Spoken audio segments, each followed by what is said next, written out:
ಚಳಿಗಾಲ ಅಧಿವೇಶನ ನಡೀತಿರೋದ್ರಿಂದ ನಮ್ಮ ಭಟ್ಕಳದ ಮಾಸ್ತಪ್ಪ ನಾಯಕರು ಅವರ ನೇತೃತ್ವದಲ್ಲಿ ಒಂದು ಪ್ರತಿಭಟನೆ ಮಾಡ್ತಾ ಇದ್ದಾರೆ. ಕಾರಣ ಪಂಪ್ಡ್ ಸ್ಟೋರೇಜ್ ಅನ್ನೋ ಪ್ರಾಜೆಕ್ಟು ಗೇರ್ಸಪ್ಪ ಶರಾವತಿ ನದಿ ಕಣಿವೆಯಲ್ಲಿ ಮಾಡೋದಕ್ಕೆ ಹೊರಟಿದ್ದಾರೆ. ಈ ಪಂಪ್ಡ್ ಸ್ಟೋರೇಜ್ ಪ್ರಾಜೆಕ್ಟ್ ಅಂದರೆ ಏನು ಗೇರ್ಸಪ್ಪದವರೆಗೂ ಅಲ್ಲಿ ಗೇರ್ಸಪ್ಪದಲ್ಲಿ ನೀರು ಏನು ಸ್ಟೋರೇಜ್ ಆಗ್ತಾಯಿದೆ, ಕರೆಂಟ್ ಪ್ರೊಡ್ಯೂಸ್ ಮಾಡಿ ಬಂದಂಥ ನೀರು ಅದನ್ನು ವಾಪಸ್ ಪಂಪ್ ಮಾಡಿ ಮತ್ತೆ ಕರೆಂಟ್ ಪ್ರೊಡ್ಯೂಸ್ ಮಾಡೋದು ಪ್ಲ್ಯಾನು ಅವೈಜ್ಞಾನಿಕ ಮತ್ತು ಇದು ಸೈಂಟಿಫಿಕಲಿ ರಿವರ್ಸ್ ಮೆಥಡ್. ಇದು ಆಗಬಾರ್ದು. ಇದು ಭಾಳ ದೊಡ್ಡ ಅನ್ಯಾಯ. ಇದು ಆ ಯೋಜನೆ ಮಾಡೋದಕ್ಕೆ ಎಲ್ಲೋ ಭ್ರಷ್ಟಾಚಾರದ ಕರ್ಮಕಾಂಡ ಮೇಲ್ನೋಟಕ್ಕೆ ಕಾಣ್ತಾ ಇದೆ. ಕಾರಣ ಇಷ್ಟೇ ಸಿಂಪಲ್. ಶರಾವತಿ ಪ್ರಾಜೆಕ್ಟ್ ಲಿಂಗನಮಕ್ಕಿ ಡ್ಯಾಮಿಂದ ಗೇರ್ಸಪ್ಪದವರೆಗೂ 1495 ಮೆಗಾವಾಟ್ ಕರೆಂಟ್ ಪ್ರೊಡ್ಯೂಸ್ ಆಗ್ತಾಯಿದೆ. 36 ಟರ್ಬೈನ್ಗಳು ಇದೆ.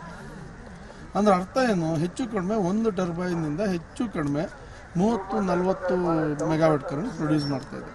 ಅವರು ಉದ್ದೇಶಿತ 2000 ಮೆಗಾವಾಟ್ ರಿವರ್ಸ್ ನೀರು ತಗೊಂಡೋಗಿ 2000 ಮೆಗಾವಾಟ್ ಕರೆಂಟನ್ನು ಪ್ರೊಡ್ಯೂಸ್ ಮಾಡೋಕ್ಕೆ ಕೊಟ್ಟಿದ್ದಾರೆ. 8 ಟರ್ಬೈನ್ ಹಾಕ್ತೀನಿ ಅಂತಾರೆ. ಆ 8 ಟರ್ಬೈನ್ ಹಾಕೋಕ್ಕೆ ಸುರಂಗ ಮಾರ್ಗ ತೆಗಿತಾರೆ. ಕಣಿವೆ ಪ್ರದೇಶದಲ್ಲಿ ಅದು ಆಗಲೇಬಾರ್ದು. ಯಾಕಂದರೆ ಶರಾವತಿ ಕಣಿವೆ ಏನಿದೆ ಅದು ರಿಸರ್ವ್ ಫಾರೆಸ್ಟ್.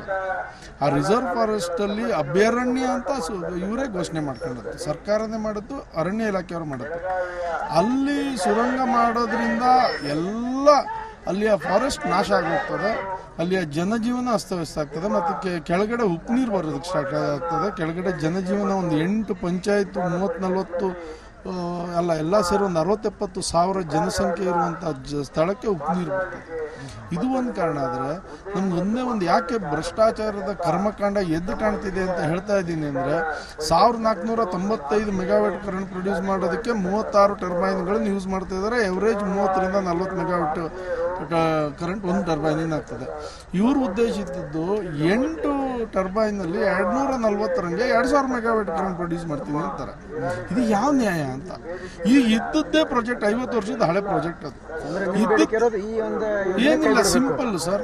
ಇದ್ದದ್ದು ಟರ್ಬೈನ್ಗಳು ಬರೀ 30-40 ಇರೋ ಕೆಪಾಸಿಟಿ, ಅದನ್ನು ಅಪ್ಗ್ರೇಡ್ ಮಾಡಿದ್ರೆ ಇವರೇ 240 ಮಾಡೋಕ್ಕಾಗ್ತದೆ ಇವತ್ತಿನ ಟೆಕ್ನಾಲಜಿ ಅಂತಾರೆ.